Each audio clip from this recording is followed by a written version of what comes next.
If your iPhone is heating a lot after the iOS 26 update, so in this video I will show you a few fixes to this problem. First of all, just swipe up from the bottom center of the screen and open the recent apps section. And if there is any app which is running in the background, just swipe up on that app to turn it off.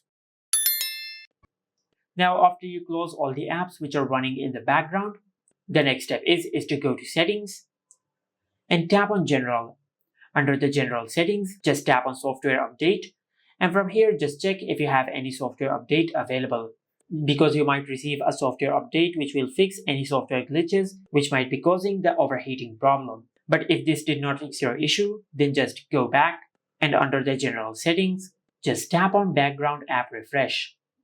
And from here just disable the toggle for the apps which you don't want to run in the background. Just leave the important apps like the social media apps or the messages app, just like that. Also make sure you use Apple's original charger with your iPhone, because if you use a charger which is not supported from Apple, it will damage your iPhone. And also if you're using your iPhone under direct sunlight with full brightness, it will cause your iPhone to overheat. So make sure you avoid using your iPhone under direct sunlight. Now if you have done all that and if none of these methods worked, then you might have a hardware problem with your iPhone. Just take your iPhone to the nearest service center and they will fix your issue. And this is how you can fix the heating issue after the iOS 26 update on any iPhone. Make sure to like, comment, and subscribe. Thank you for watching.